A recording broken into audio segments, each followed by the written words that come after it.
And welcome, my friends, once again to the Spoiler Room. And it is a Perfect 10 special. Yes, we are celebrating 10 years of podcasting, of me doing I don't know what, but I have some wonderful folks with me who have been on this journey so long. And we thank you for joining us tonight. As we're looking at films for this year. Our special series is the Perfect 10 series, where we're looking at films that are celebrating their 10th anniversary along with us.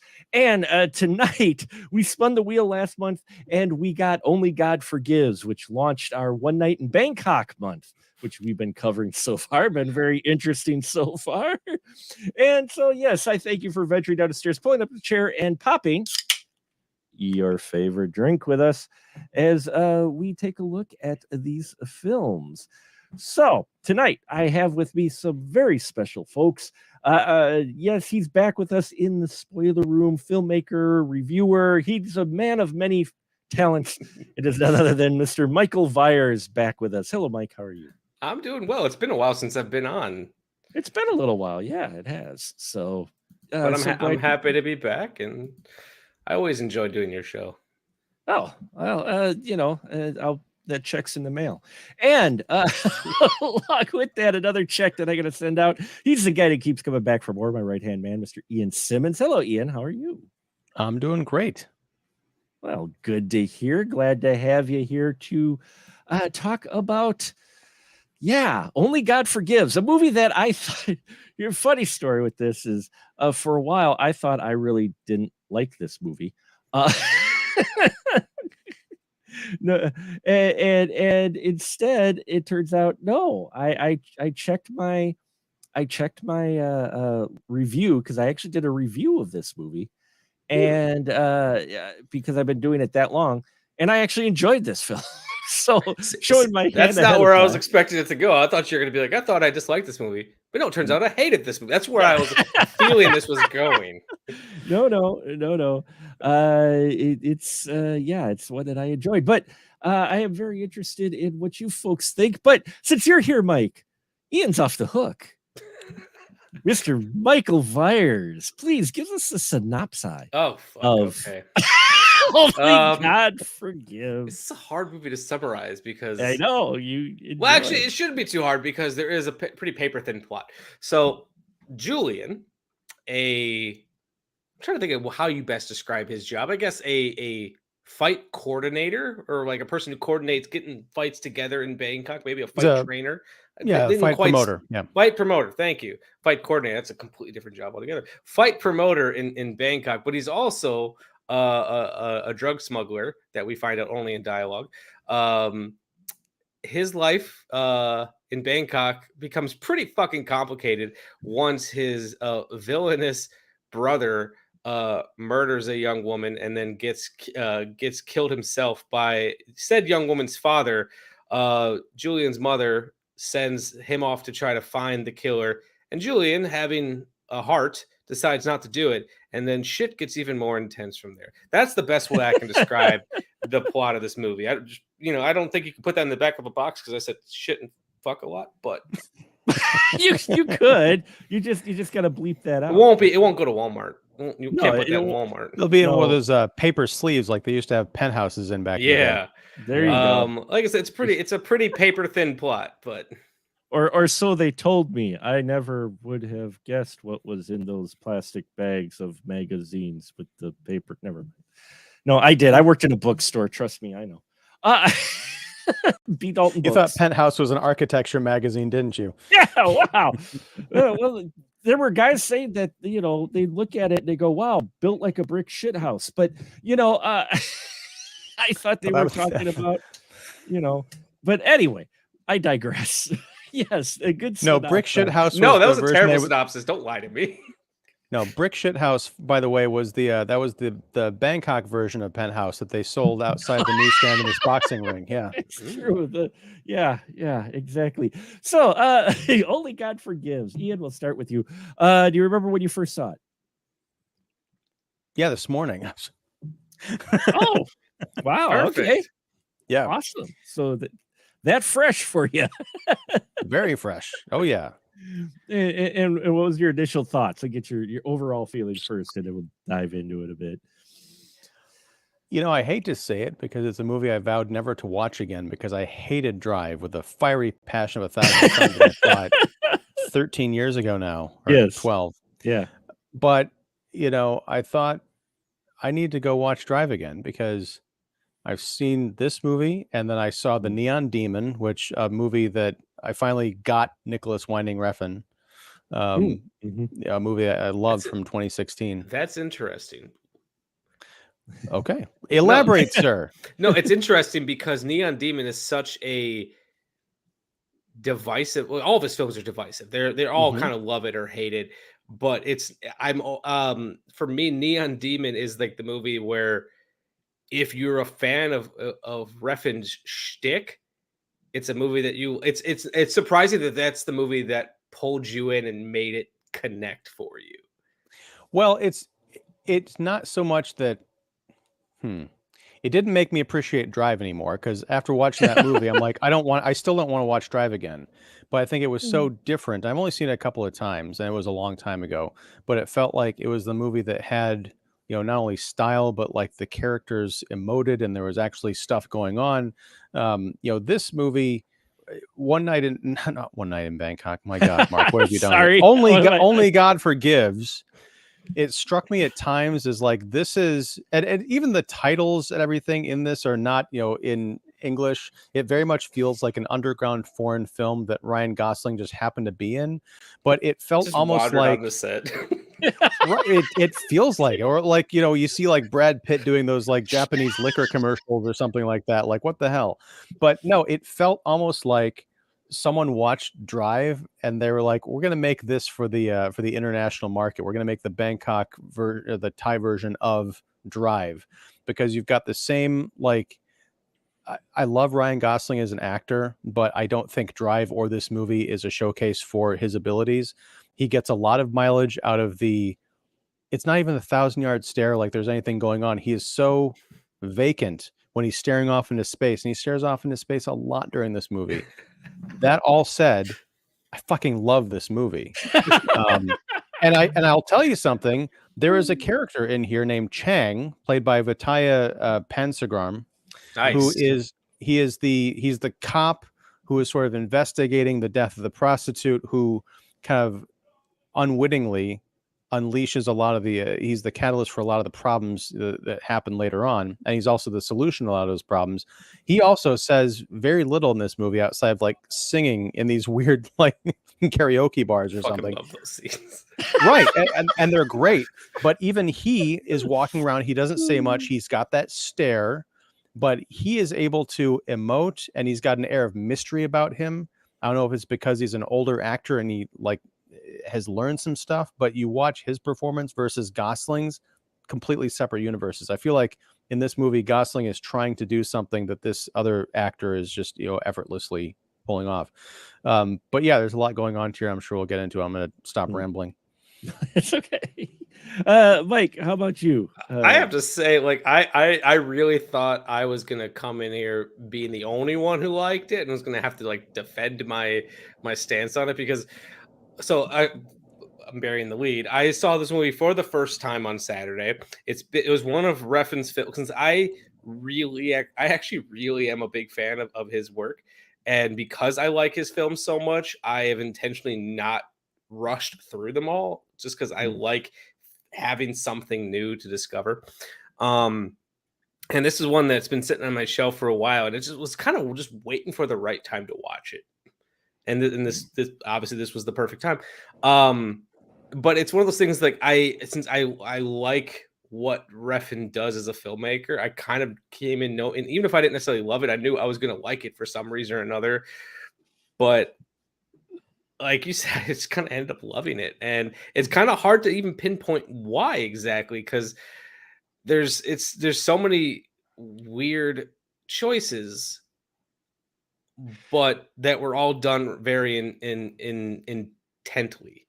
And I know a decent amount about the production of this film, and just why certain choices were made.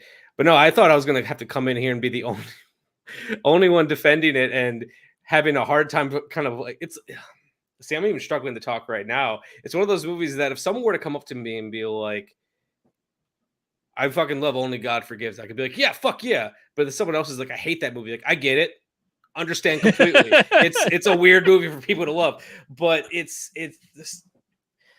I've been thinking about this movie so much since I saw it, and I almost rewatched it before this just because I wanted to experience it again. Well, let me ask you, Michael, because I understand, wanting to be precious about when, Refn's filmography because it's, pretty sparse. But it was part of that at all. The fact is, my only recollection of this movie is that it was not very well received, even necessarily by critics and Refn fans. It kind of like came and went. If that's how I remember it anyway. Was there any like, oh, this is also a lesser Refn, I'm not in a rush to see it? That could have been part of it. That definitely could have been part of it, whether subconscious or not. And then there's that really iconic interview with William Friedkin where he shits all over it as well. I don't think I gotta watch that. Yeah, there's an interview where Refn is interviewing Friedkin, and Refn being I'll say this: he's pretentious as fuck. He's up his own ass, which is part of the reason why I like him. Because there's not many filmmakers who are just willing to fucking be pretentious.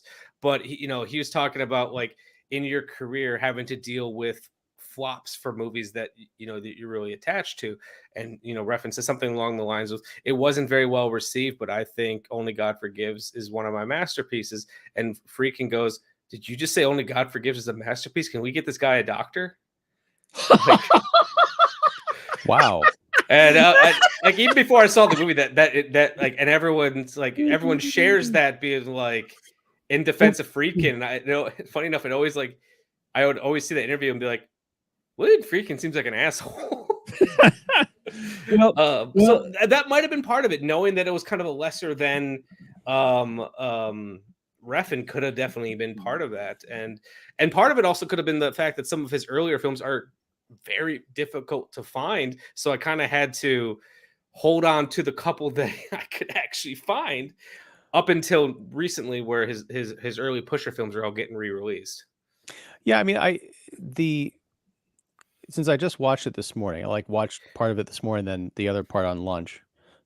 Oddly enough, I didn't have time to go back and look up the reviews or find out what the criticisms of this movie were, because I'm honestly baffled by it. I think for what this film is, and you're right, it's a paper thin plot, but it's an hour and a half long. It's got some great kind of character set pieces, and I think a really great,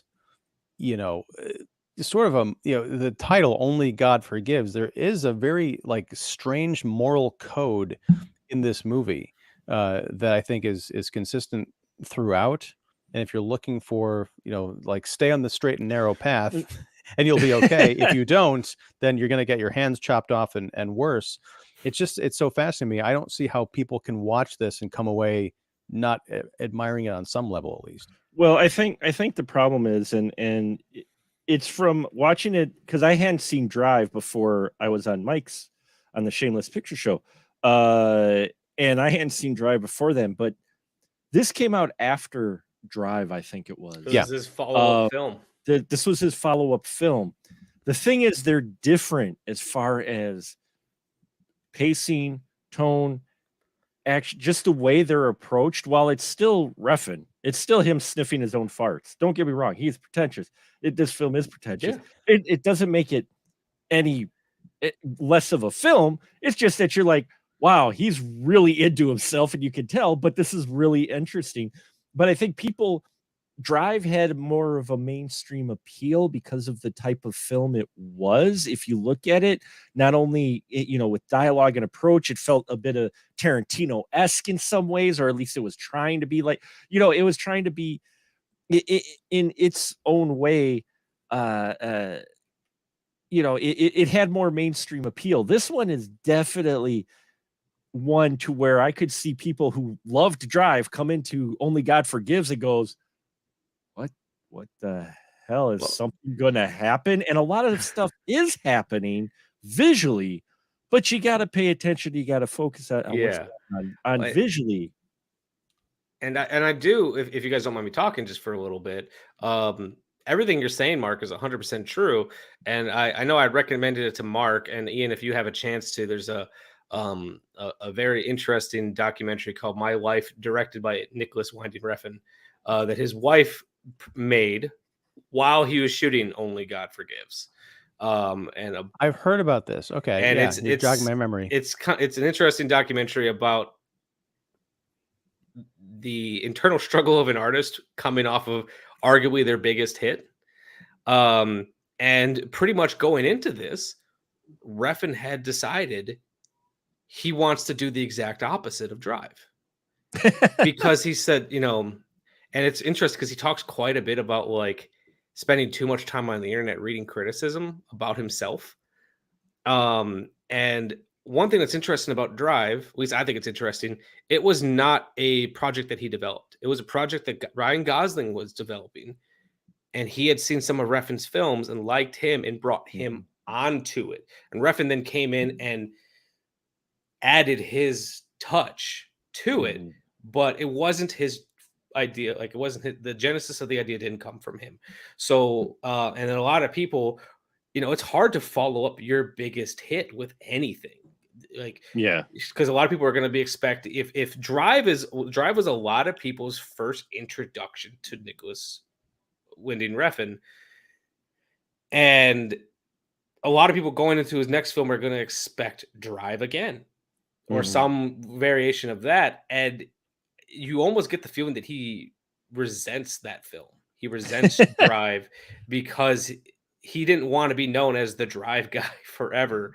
So I think he wanted to do something that was just a big statement in the other direction, or taking the things that he really appreciated about making Drive and just go even further with it. And he keeps saying throughout the documentary, this one does not have mainstream appeal.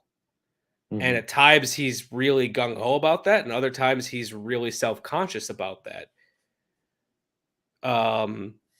It's so a lot of these choices that he makes in this film, I often just feel like are, what would I have done on Drive? Then let's do the opposite.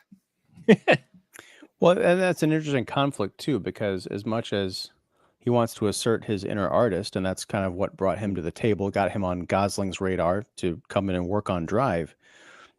You can't. I mean, this goes back to what we were talking about kind of on the Patreon show, as far as the business of Hollywood and making movies. If you're going to be given a budget and a platform to make a sequel to a very highly, critically successful, box office successful movie, you can't say, I want to make the opposite of that and kind of make this artsy thing. They're going to be like, no, you're going to make, you might call it Only God Forgives and set it in Bangkok, but you got to make Drive 2. There's got to be that kind of internal push and pull, because there is someone else cutting the checks, right? Yeah, there is. I mean, it's, it's, allow me to invoke Tim Burton here, but Tim Burton, people ask about, he did indie stuff, but, somewhat indie stuff, obscure stuff. And then he'd do the big budget, the IPs, and they ask, well, why would you do the IPs? It always seems like, for the most part, outside of Batman, a lot of those later projects, especially, why did you sign up to do those? Because I mean, they were all right, and he goes, well, I do those so then I can do my small movie. He goes, I could do these big movies, these couple of, he's like, I fulfill the studio. They want me to do like a Dark Shadows movie. Fine. I'll do a Dark Shadows movie. They want me to do another sequel to Batman, even though he didn't really want to. Okay, fine. I'll do it. Then he sets a price and then they pay it. And he's like, well, shit, now I do have to make it because they actually agreed to my price. But then he takes part of that movie or that Prestige or wherever it was. And then he makes something like Big Fish, which is wonderful. Yeah. I love, or Big Eyes. Like, we wouldn't have that if he wouldn't have done Alice in Wonderland or something, whatever was around that time. Right. So he does the big movies, and Refn, I think, maybe needed to take a page from that, maybe do one more film that was more mainstream appeal, and then you could do your artsy film. And what's interesting too is Refn was fighting against budget. Like and I think part of the reason why he had so much control is while he had a budget, he kept bringing in his own money. Like in the documentary, there's actually a great scene where while they're in Bangkok, a film festival says, "Hey, we're doing a screening of Drive. We'd like to have you and Gosling there," and he negotiates that he'll be there if they'll give him $100,000 in cash, and then he puts it into the movie so he can get an extra day of shooting. That's wow. Well, I okay. Okay. If they're gonna pay it, yeah, they. Well, granted, I don't know if it was 100,000 like US or if it was like bot or whatever. Yeah, whatever, or like Danish marks or whatever. But still, like he negotiated a price, and he just threw that money right back into the movie. He had his he pretty much had his line producer take the briefcase and take it to the bank. Yeah, I would hope that it's not anything close to U.S. currency, because that's. I don't know how a film festival is gonna justify that appearance fee. You never know. Yeah. It is Bangkok after all. No, but like kidding. Even though like he had a budget, he was still trying to find ways to squeeze extra money out of things. And I think that's the reason why like we got such a cool fucking gun, like a shootout sequence and shit like that. Well, only God forgives. The thing is in Drive, you had a character who had mainstream appeal as well. In Only God Forgives, as you, I think, mentioned, Ian or Mike, all our characters in here are various levels of dark and fucked up. Even our good guy, to an extent, the way, I mean, how he's dispensing his justice, if you look at it, go, yeah, even that's a little bit like you'd be even having Batman going, yeah, but and that's the thing is there's not a really good character in here. I mean, Ryan Gosling is kind of, but again, too, he's the protagonist, but he's not necessarily a good guy. He's not really a good guy, and there isn't a lot of personality to this guy, whether or not it's him being controlled, which is kind of alluded to by his. Once you meet his mother, you realize why the characters are the way they are. No offense, but you realize exactly why he's the way he is. His personality, he doesn't have one. When you meet his mom, you realize why he doesn't have one. But at the same time, if you want a character for the audience to get behind, it's not him. I'm pulling for his girlfriend or regular lady of the evening, Mai or whatever. I'm pulling for her more than him. Ryan Gosling in both of these movies is the walking equivalent of the Kuleshov effect. If you guys are familiar with that, where he's a conduit. His face is a conduit for our own emotions. The Kuleshov effect is the idea that if you show an expressionless blank face person and intercut it with food, oh, he's hungry. Or if you intercut it with Tombstone, oh, he must be mourning, when he's just not changing his face at all. That's Ryan Gosling. He is our conduit. We put our own emotions onto him. Well, I mean, that's the frustrating thing, because I haven't seen Drive in probably 12 years, but I felt a consistency between that character and this character, and even Carey Mulligan's character in Drive and the kind of the prostitute love interest in this movie. Like, everyone is just like on like nighttime medication, except for those weird that weird occasional weird outburst where he's like yelling at her like, take it off, the dress.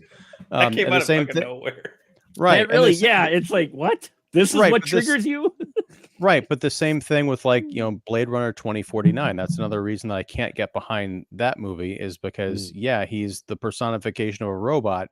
The problem I have is that with Ryan Gosling as an actor, I think he's a great actor, but he's got like two modes. He's a really gifted comedian. Like, if you watch Crazy Stupid Love and you watch Barbie, you wouldn't even believe it's the same character from these three movies I just mentioned. Mm-hmm. So it's like I'm frustrated because I'm watching an actor who's got, he's incredibly handsome, incredibly fit, and very gifted.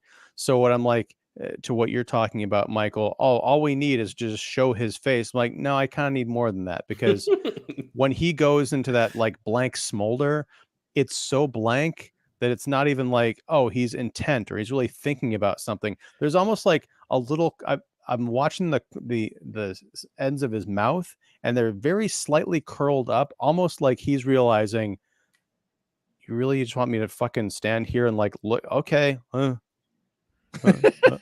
that? Right? Am I getting away with this shit? Yeah. I heard his motivation was just imagine you're watching a Terrence Malick film, and then that's the expression he has on his face. No, just kidding. You're not going to get away with that Malick hate here, sir. I know. I don't have hate for Malick, but his character. But I think that's part of the reason, though. The criticism is this is a noir type. A neo-noir type film. You've got the seedy underbelly, and you got various levels of bad people in this film, and our hero is the upper, the least, bad person, I guess, out of the bad people. His brother, you feel so conflicted because, you understand the impact that his brother's death had on his family. It's a death, but at the same time, his brother was scum. Guy, it's like you the dad, when you discover, I mean, first off, he's in the one brothel and he's just being disgusting. Yeah. And violent, and he strikes out just for the hell of it. Though Refn almost works in a little humor into this dark scene. So folks, we're set up to where we find out there's this boxing club, and it's a front for the drugs that Julian, who is Ryan Gosling's character, and his brother, they run. And his brother is definitely a different personality than him. He's got all kinds of personality, whereas, his brother Julian is, as Ian put it, just this blank slate. So he goes to a brothel, and it's a dark scene. This guy's just being disgusting, asking for a horrific thing. But the first question he asks is, are these all women? And the one guy goes, 50%. And I snickered a little because, if you know the reputation of Bangkok and the brothels and the ladies that are in, I just chuckled. I'm like, was that thrown in there as kind of a joke? Because the way the guy even delivers it, he goes, 50%. It's hard to know, because I sometimes wonder, and this is saying to someone who is a legitimate fan of him, I sometimes wonder if Refn has a sense of humor. But then I watch Bronson and I'm like, okay, no, this guy can be funny. He just doesn't. He's just not more often than not. So I'd like to imagine that was an intentional joke, but who knows? Who knows?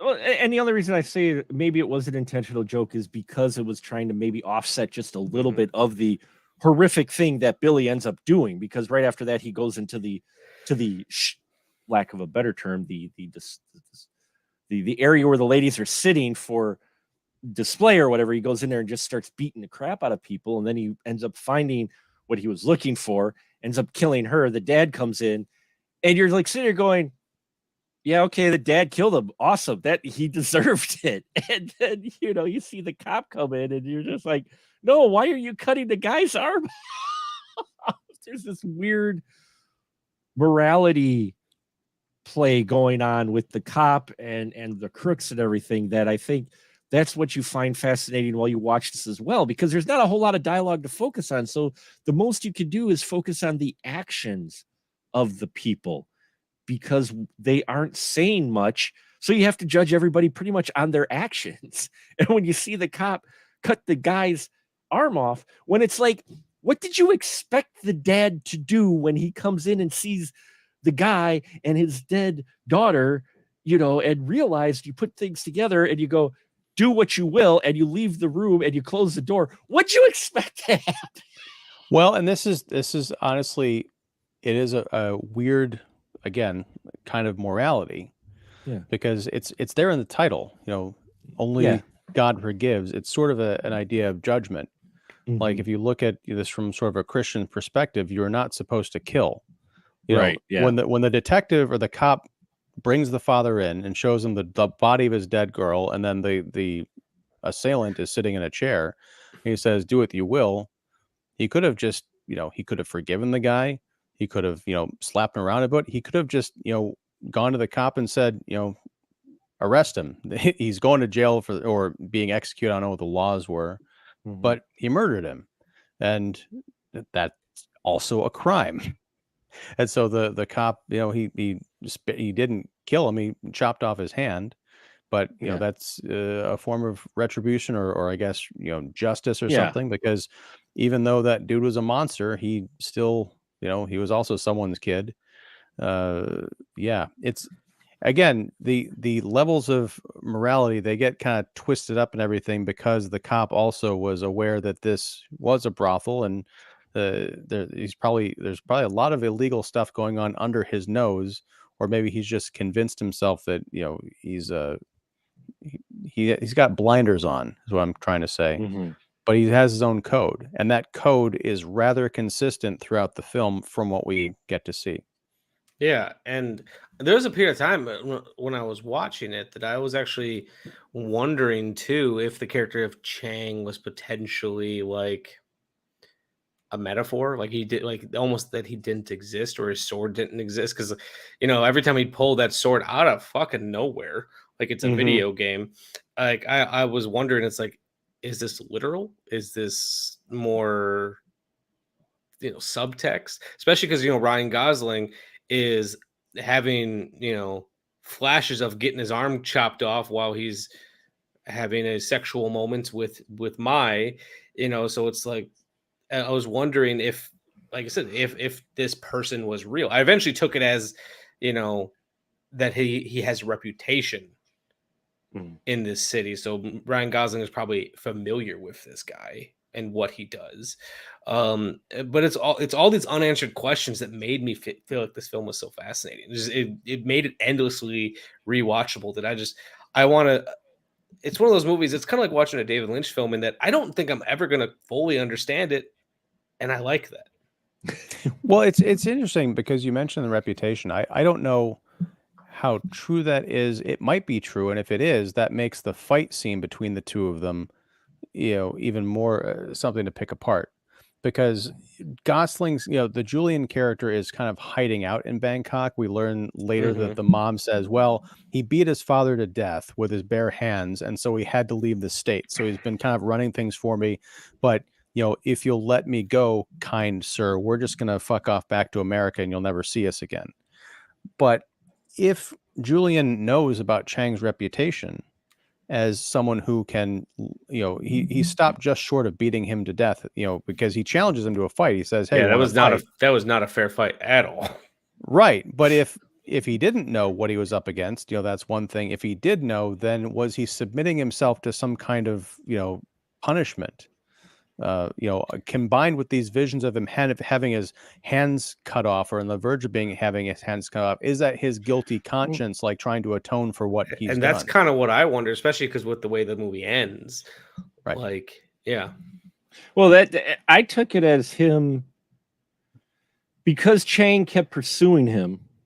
I took it as him, instead of having Chang continuously pursue him and waiting for him, that he challenges Chang to a fight.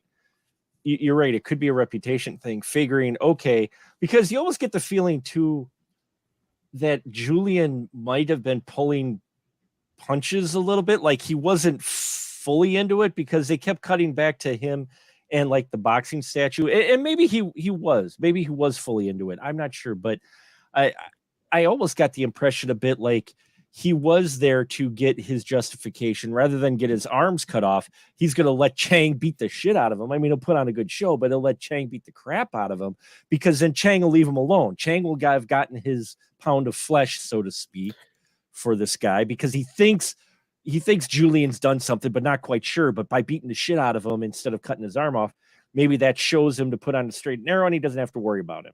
And maybe another reason why I wonder if his reputation is known, or he kind of puts it together. There's that scene a little bit earlier in the film where Chang comes to the dojo, and all the fighters come to him with respect. Yeah. Which gives me the idea that even if Ryan Gosling's character doesn't exactly know who he is, everyone else does. He seems to be like he's a person. You know, he's not getting that respect because of his position in the law. He's getting that respect because he's known to be a fighter. That's the way that I took that scene when he walks in and all the fighters run up to him and start bowing and showing their support. I mean, another kind of unspoken theme of this movie is sort of the hubris of, you know, the West kind of invading this country, because, you know, all like the entire family is wiped out. Once they come in, they violate the women. You know, they're running drugs in this country, contributing to its continued corruption. And at the end, what do you have? Like all of the, you know, all the British people, all the American people, they've been horribly murdered, taken out by this cop who's just like standing there singing karaoke for a very appreciative audience of, you know, fellow officers. Yeah. I just love how the officers like show no reaction to his singing. They all just kind of sit there and they're just like, okay, Chief, just go ahead and sing. We're all here for you. Well, that's, I mean, I thought about that too, because as amiable as he is, and he has got an angelic voice. I mean, the first time I think we really get to hear him sing is over those end credits, because there's always something else going on the score when he's up there doing the karaoke. I keep calling it karaoke. It just looks so much like a karaoke bar, but he's actually just sitting there, you know, standing there performing. But if that were my boss and I'd watched him do the things that I'd seen him do, you know, I would, it's kind of like the North Korea thing. Like, yes, we're just going to stand here stoically and salute when we need to and laugh and clap when we need to, because we don't want to get out of line. Some of it could also just be the way that Asian countries show respect versus American countries. Like, for example, I'm a big fan of professional wrestling. If you watch any Japanese professional wrestling from like the 80s and 90s, they're not like cheering and hooping and hollering. They're just politely clapping, and then the audience is fucking silent. It's actually really unsettling. They just, when a good move happens, they clap, and then they're silent. There's no chance at hooping and hollering, and it's a different way of showing your respect. Yeah, it's funny. I think I'd heard, I might be getting this wrong, but you know, when COVID first happened and people were still trying to figure out like what you could do for entertainment, I thought I'd heard a story about like wrestling, and there was like nobody in the stadiums. Yes, they were doing empty arenas. Oh my God. And it was strange because you couldn't hear anybody cheering, so you could hear the sounds of like the slapping and the hitting the mat, and just like all these weird echoes. It just felt kind of it's especially weird because a professional, they listen to the crowd and use that to dictate like, oh, the crowd likes this, let's amp it up. You don't have a crowd there. No, and then some of those later they did a wall of monitors for select audience. So and it was weird because like some things are just, you know, muscle memory, you know, some things are built into it. So, you know, at one point one of the wrestlers was like banging on the mat to try to get the crowd up when there's no crowd, but he probably just did it instinctually. So yeah, that was definitely a thing. It was the first episode when they did that was peak performance art, just because it's so weird. And they were playing into it. Like someone would say something, and then the cameraman would do snap zooms to empty chairs. Like they were leaning into it. It was something. It was interesting. And later on, wrestling, they embraced the COVID when they realized it was going to be around for a while, and they made them into whole productions. Like there was this one wrestler, I forgot his name offhand. I apologize to my wrestling fans out there. You know who it is though. In WWE, one of their pay-per-views or whatnot, it was at an empty stadium. And so they got to use the whole stadium because there was nobody around, but there's like a hot tub scene or whatever. Well, one of these wrestlers has a lot of different like personas throughout his career. So they did this shtick to where these guys came and they dunked him underwater. And every time he came up out of the water, he was dressed almost like one of his other personas. Like they knock him down and he'd go in the water and pull him up again. And then he was something else because they could edit it because it was produced instead of live. But you know, so pandemic 2021. But getting back to only God forgives, there isn't really wrestling. There is fighting. Some brutal fighting, but you know, it's one of those things with the Chang character is you look at him and you're like, he's got extreme measures, and I think they do it on purpose so you weigh is he justified? Because there's a scene later on because they put he's tracking down all the people of Julian's connections or Billy's connections or whatever, and they track down this one guy in this club, and he it was crazy. It's this club to where a woman's singing. There's a lot of women around. The guy's just sitting there, and they asked all the women to close their eyes and not see what's going to happen. Yeah. And Chang walks in, and he doesn't have a sword. He just takes 2 chopsticks from the hairpins, basically from one of the girls, and he shoves them into the hands of this guy when he's trying to interrogate him. And I'm like, you question his methods in some respects. I mean, Well, but again, you know, getting back to this idea of morality and again the idea of God giving these opportunities to be honest, to tell the truth. He walks into that club because he knows this guy's a suspect as far as who's behind this conspiracy, because this is the conspiracy to take out Chang's family, to right? get rid of him, right? Right. Because there was a botched, machine like Uzi assassination attempt that ended with this wonderful frying pan scene. But this other kind of flunky of the Crystal character, he's just sitting there on the top of the world. He's got all these beautiful women around him, and this cop who he probably thinks, he's a local cop. I buy and sell these punks, left and right, and no one can touch me because I'm connected to this, other person who's very powerful and very evil. Chang comes in and says, "Look, I got some questions. You're going to answer me." And the guy's like, "Fuck off." And he's like, "Okay." And so then he drives the stakes, the pins into his hand, literally pinning him to the chair. But if you'll notice, he keeps giving him opportunities to cooperate, and he keeps refusing. And so at the end, he's like, "Look, I tried to make you see and you wouldn't. So now I'm going to make it impossible for you to see." And then he says, "Look, you're just not listening. So I'm going to make it impossible for you to listen." He grabs this right through his ears. So, but each opportunity, and we've seen this scene 100 times in other movies. It's like the flunky's going to get tortured, because if he gives up the information, his boss is going to do even worse to him. But at a certain point, you wonder, really, is Crystal going to do something worse than drive, metal pins through your arms, then your legs, then your eyes are gone? Like it's nuts. Yeah, I mean, he mutilates this guy, and yeah, it's just hard to judge these characters. The one person that you could really hate is Crystal. Wow. Kristen Scott Thomas, unrecognizable in this movie. I was like, who is this actress? I'm like, wait, this is the chick from The English Patient. Wow. the character she plays, Mike, Crystal is a vile person in like every sense. Yeah. I mean, she's not just a Karen, she's like Uber Karen. Oh yeah, from the opening scene with the hotel, the concierge there is like, tell this bitch to get me a room. I'm like, wow. And then she at dinner with, son is bringing the new she just girl goes to meet right mom. into it, like time to. They don't even order their food yet. She just goes right into it, talking about the size of her dead oldest son's cock in relation to Julian's. Like, oh, don't get me wrong, Julian's was never small, but Billy's was enormous. I'm like, wow.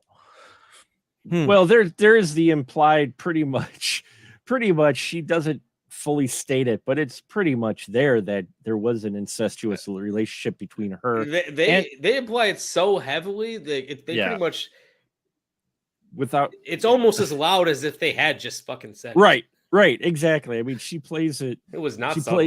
She plays it so hard that no, it's not subtle. They don't directly say it, but it's pretty much there in every other way you could put it.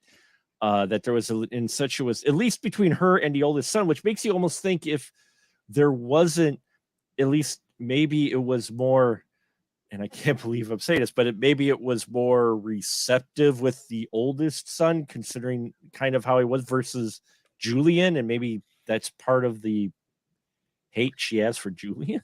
I don't know. I mean, the thing I'm thinking about right now is the twisted logic and psychology of these messed up people. Mhm. And I don't like getting into this, but I'm just following me here. When Billy is in that brothel earlier on, he's asking specifically, do you have a 14-year-old girl? Mhm.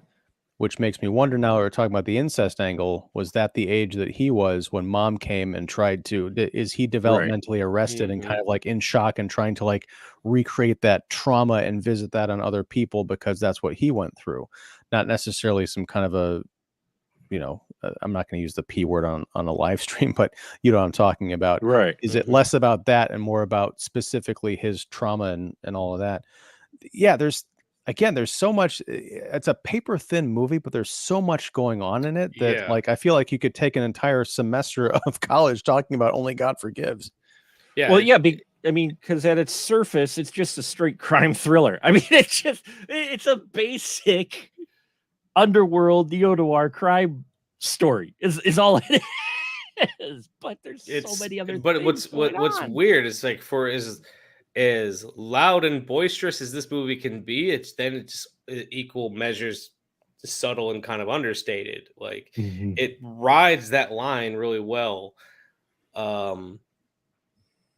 in a way that like not many other filmmakers could do. Yeah.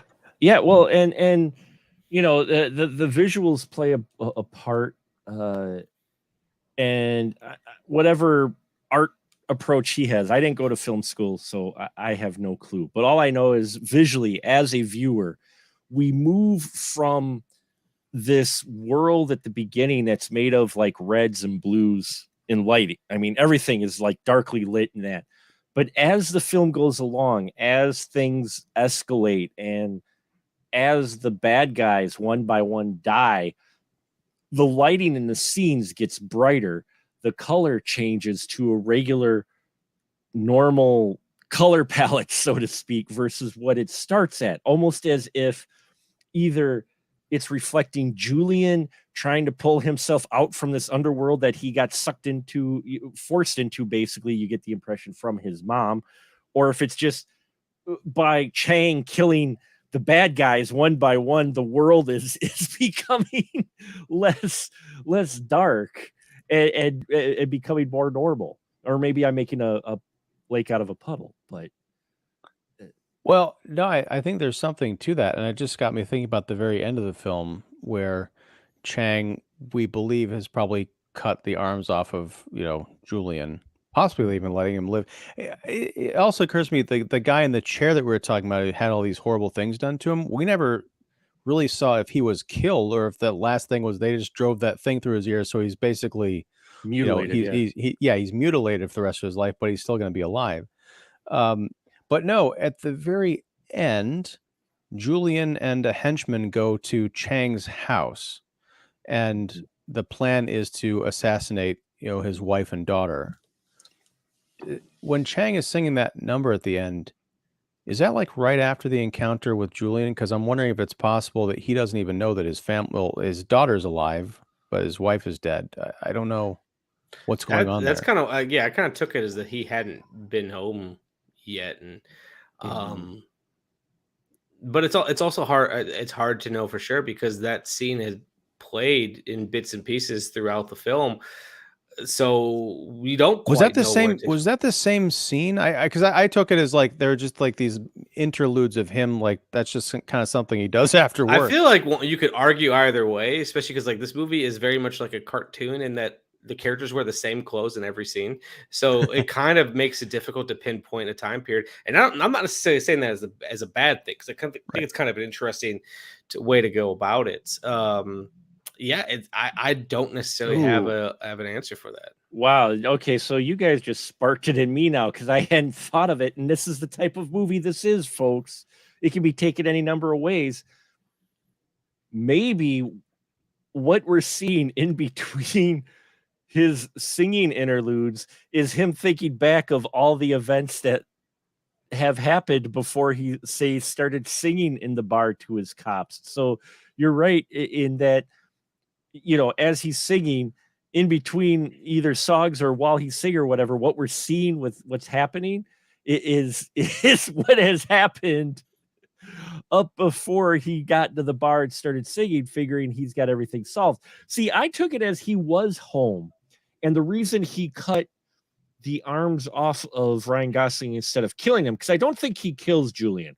I think he cuts both his arms off and says, Yeah, I don't think he kills yeah, him either. deal with life. I don't think he kills him either.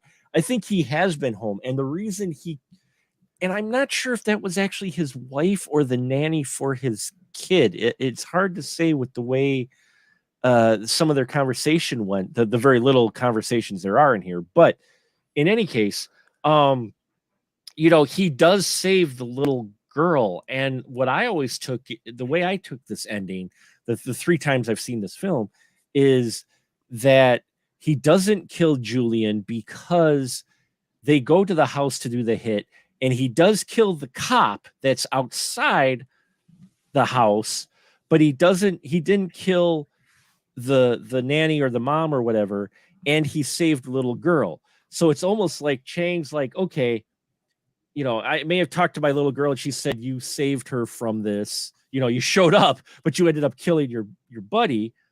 So I'm not going to kill you. Why don't I cut your arms off and you could go busk down on the corner for whatever, or do whatever. After all, I've killed your mom in which is probably the only brutal kill we see from Chang, because like you said, Ian, we're not quite 100% sure if no, there's the one guy that took the shot that did the Uzi that he cut in half. So I guess there is that guy, but Crystal gets it brutal. The gurgling and the like a little bit of choke. I mean, she dies pretty instantly, but it's still it's hard brutal. to watch. But I think Chang that's the way I took it at the end, was that Chang leaves Julian because of what he did at the house. Because like Julian's actions throughout this film have all been because granted we don't know what Julian is like before the start of the movie. Right. I kind of get the feeling that Billy was the enforcer. He was kind of probably the one that took care of shit. But like, because every decision Gosling makes is one of mercy or and almost like you said earlier, I think Ian, were like almost atonement. So I think that like that's the way that I've been viewing this movie, is that he's just trying to do anything he can to make up for the bad things he's done, and to try, and he didn't kill the guy who killed his brother because he realizes there was a reason for his brother dying. Yeah. And he's like, well, he doesn't say this, but it's implied, I good and conscience can't kill this guy because his actions were his brother deserved it. Yeah. And I feel like the only reason the reason Crystal got the most graphic on-screen death is because she is arguably the worst fucking person in this movie. Evil is punished. Well, it's also an interesting choice because, at the end when they show up to Chang's house and they're waiting there, Gosling and this other hitman, the hitman kind of comes in and says, yeah, by the way, we got to do them both. And he's like, who said? It's like, I think your mom. Basically, like we have to kill the entire family, be it the nanny or the wife and the daughter. So Julian prevents the other assassin from killing the girl, but allows the mom / nanny, whoever, to be executed. Right. I don't know where that falls on this scale. Like, why is that? I didn't take it as that he allowed it. I kind of took it as like he was distracted and it just kind of happened. Like he didn't necessarily stop it before it could happen, but I almost feel like he was processing it, and then she got taken out, and then he went into reaction mode. That's the way I read it. He was distracted by the sword too, because he kept staring at the sword and that while they were waiting. He's probably wondering where he hides it too. Yeah. Right, but I have only watched this, once, and it was earlier today. I'd have to go back and watch it again, but I feel like there was enough time. Like they heard them come into the house. Sure, yeah. So there was a beat or two before the nanny gets it, because the girl, they come into the house and there's a separation. The girl goes back to her bedroom. So the nanny is like going into the kitchen or whatever where the other guy is. At any point, and maybe Julian hadn't made up his mind, I don't know, he could have shot the hitman before anybody came home and said, "We're not doing this." I think you're right. I think Julian was still deciding when they both showed up, and it's why he gets both his hands cut off instead of one. I think if he would have killed the cop, but he would have saved the nanny, I think Chang only chops off one arm, but he chops them both off because there were 2 deaths at the house. But he doesn't kill him because he saved his daughter. I think he's also deciding, like, what's worse, dealing with Chang or dealing with my mom? Very much so. And if I mean, the other thing is, like, if he had, because he was on board with being at Chang's house, so he was probably thinking, oh, me and this other guy, we're gonna be here, so when Chang walks through the door, we blow him away. But now the order has come down, got to do the family. He could have whacked the other assassin. If he sees that the daughter and the mom come home, he could say, look, I need to get you to safety, or this isn't your problem, or whatever, and gotten rid of them, and then waited for Chang if he decided they want to do that.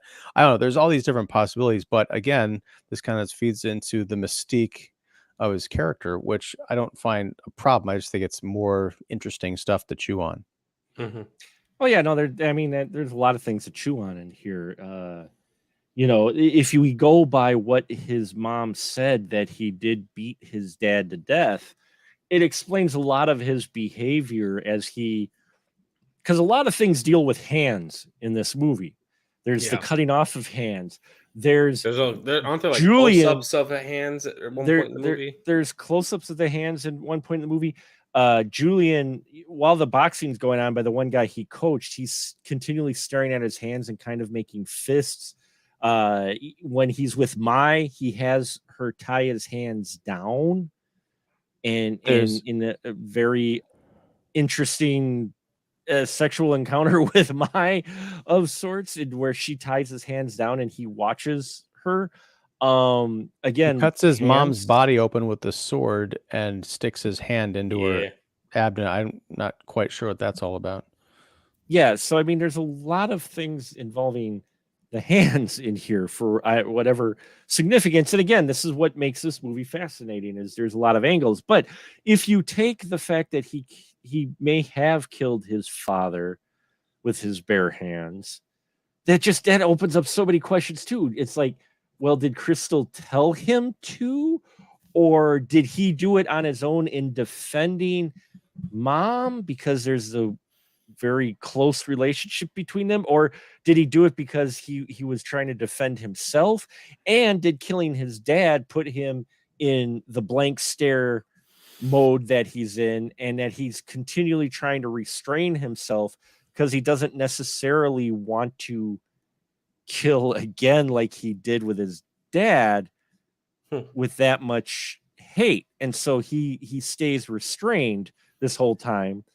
Because, you know, say he killed his dad and then his mom went off on him, with that relationship with his mom and her being so overbearing on him, maybe he keeps it all restrained because of that. And we only see the outburst, the one when Mai tries to talk bad about Mom and can't believe with this dress. And then he gets triggered, he just screams at her. Like the only emotion his character ever shows is after dinner with Mom. Like she's able to bring that out to him. Otherwise, he keeps trying to keep himself restrained. So, I mean, his character's got these layers that are just like, and you never get the answers. So you sit there and go, this could be true. I mean, we're not, you know, what triggered him too, you know? Yeah.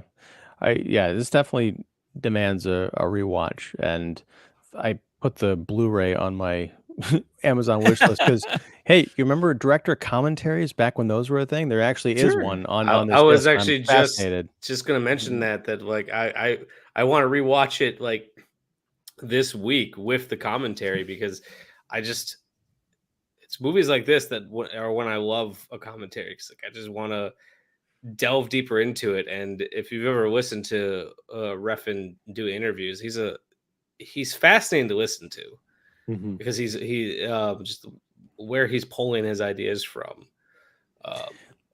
Yeah, when I saw the Neon Demon back in 2016, I went to an early screening, and he was actually there with Elle Fanning doing a Q&A afterwards. And he was, it was a great conversation. I think she had just graduated from high school when she was working on this movie, or it had happened, I think, like right before that Q&A or something like that, the way it lined up. But yeah, they were both, fascinating people to listen to. I almost wish there was a recording that, because it was so long ago. I don't remember half of what they talked about, but his filmmaking might be a bit pretentious in places, and yeah, he definitely has a high opinion of himself, but I think it's earned, and it wasn't off-putting. Certainly not the way that that Friedkin came off in that interview we were talking about. Because don't get me wrong, I've seen pretentious filmmakers who haven't made a film nearly as good as something that Refn's made. So like you said, like his opinion of himself, whether you like him or not, I do, like you said, I believe it's earned. And I just find him and his work endlessly fascinating. Yeah. Yeah. Like I just haven't made time for it because it's so fucking long. But I want to watch that show he made for Amazon Prime, where each episode is a feature-length film.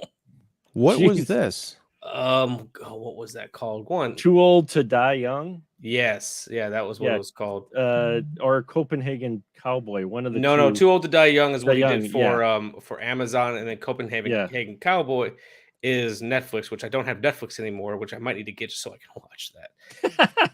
Yeah, there are 10 episodes, it looks like, for Too Old to Die Young. And yeah, it was like 2019. Yeah, it's 2019. It's got Miles Teller in it, so that could be. They're at least hour long or more movies of sorts. So and no commercial breaks with those. So those are pretty straightforward. Yeah, so I just haven't made time for it because it's like I know it's going to be an investment of time. It's like watching episodes of Columbo. It's like I need the time to watch this. Yeah. And it's crazy what he's involved in, because he also curates vinyl. I have the RoboCop vinyl release that they had. That is Nicholas Winding Refn's presents RoboCop. Basically, it's got his initials on it. Like he helped either support or produce or champion. I don't know what, but there's a number of vinyls out there, soundtracks too, to where it's got his name brand on it for whatever. He's also been helping restore classic films that are hard to find. Mm-hmm. So the man loves film. He does. He's a true film artist and lover, which is probably why his work comes off pretentious. It's because he's so into it, so engrossed in it, so ingrained in it that. And I'm such a big fan of his. I don't hide my influences. If you go back and rewatch my movie From the Darkness Theater, there's a lot of him, me trying just to get on that level, of not necessarily ripping him off, but just not being afraid to wear your influences on your sleeve, but then also turn them upside down. Mm-hmm. It's a good way. And I think we'll end it there, folks. So we hope you enjoyed this. We had Twerking for Jesus show up tonight, who says, "Do it for the Lord." So I'm not sure if they're Twerking for Jesus is talking about doing it for the Lord, talking about twerking, or talking about, cutting people's arms off for doing bad things. But in any case, do it for the Lord. And now, with this being a Perfect 10 episode, we are going to our Wheel of Random, ladies and gentlemen. Yes, the Wheel of Random, where we're going to decide what movie out of our Perfect 10 list that we have left we're going to watch next month. It's going to be September. And so what do you think it's going to land on, gentlemen? I'll take your guess. We have Machete Kills, Green Inferno, Only Lovers Left Alive, the Carrie remake, and Oculus. Mike, what do you think it's going to land on? Well, next month is my birthday month. Mm-hmm. So I want it to land on Only Lovers Left Alive so I can come on and it would feel like a gift to me. It feel like a gift to you. Okay, well, I can't control the Wheel of Random, but we'll see what happens. And Ian? I want it to be Only Lovers Left Alive as well, but I feel like it's going to be Carrie. Well, let's see what happens. Round and round and round she goes.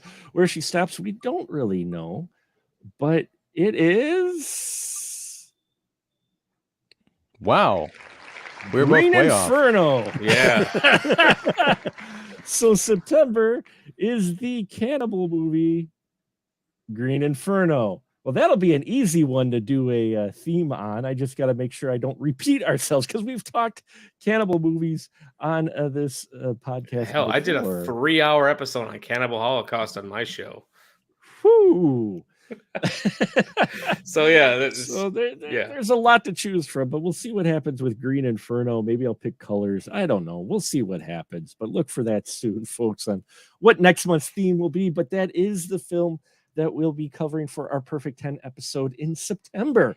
But we are still here at the end of August, and now my wonderful panel. This is where I give them a hashtag license to shill. So please, gentlemen, shill away. Michael, what do you got to shill, sir? Well, obviously there's my podcast, The Shameless Picture Show, which you can find on all of your favorite podcasting apps of choice. We're also on the Cinepunx Network. That's CINEPUNX. So you can find us and other great shows like Twitch of the Death Nerve, Cinema Smorgasbord, and others, all on their website. On top of that, I actually have a lot going on right now. My film that I made, No Soliciting, is playing the local Wisconsin Film Festival circuits.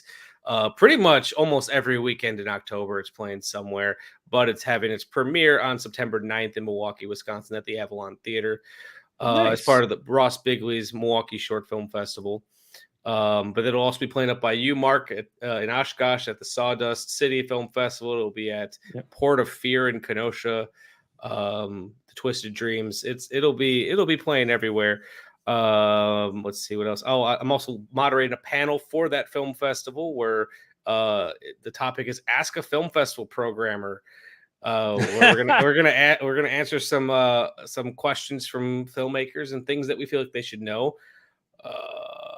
And I am in pre-production on my next film. Nice. Very cool. I could actually probably maybe kind of sort of answer questions on the film festival programmer because I've been involved in a number of them over the years. So in the programming and various aspects, but yeah, it's always interesting for the criteria. Depends on the film fest. Yeah, but that should be an interesting panel for sure. And Mr. Ian Simmons, what do you got to shill, sir? First of all, next time we do this, I'm going before Michael because I can't follow all that. I'm not normally this packed, but this is a busy couple months. No, congratulations. I mean, that's all awesome. Is your next project, is that going to be a feature or is it going to be another short? It's going to be another short. I'm hoping to be able to knock out a feature here in the somewhat near future, but there's a lot of things up in the air about that. So sure. Cool. Well, I am Ian Simmons. I run Kicking the Seat, which you can find at kickseat.com or right here on YouTube. Just look up YouTube Kicking the Seat and there you'll find me doing live streams and movie reviews and all sorts of fun stuff. When you talk about Blue Beetle on Wednesday night at 8 o'clock Central. I haven't seen it yet, so looking forward to that and the conversation that follows, I hope. And you also just read so much. I don't know how you have time for anything with how much you read. Yes. Right now I'm working through Robert Rodriguez's book about the making of El Mariachi, and I just started The Exorcist. Yes. Oh my God. The chapter that he did on being in the medical study to pay for that, I was like, I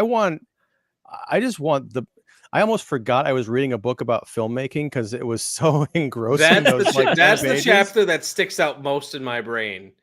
Like, that's an incredible book. It should be a required reading for not only for cinema fans, but anyone who wants to be a filmmaker.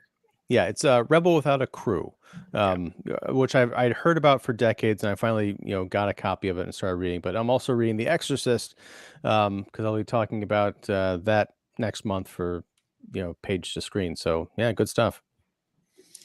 Well, the power of God compels you to do something, hopefully. But I would say check out both these fine gentlemen's works. Excellent stuff, fantastic stuff, very interesting things. And then if you're also interested, we got some stuff coming up here on Special Mark Productions. Once you've seen all their stuff, if you're still interested. For our Patreon coming up, I actually have a visit from a couple of Earth's Mightiest Critics as well, at least one, if not two, as well as Joe Randazzo will be joining us. We're going to be discussing Asteroid City for our Patreon. That's our VIP episode. It's only a $3 tier, folks, so check that out. We've got over like 300 episodes and exclusive content on our Patreon, and they're very, very cheap. 100 episodes per dollar. Easy. That's a great deal. Yeah, we're cheap and easy.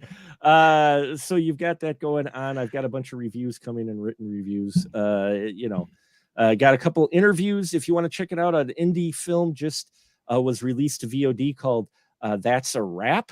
It was from Marcel Walls, and I got a chance to interview him finally, as well as Monique Parent, who has been in many a film, and she was in that film as well, and I got to interview both of them. So those are live on the channel now if you're interested, plus all our other stuff as well at specialmarkproductions.com. Thank you so much to our listeners. Thank you so much for listening.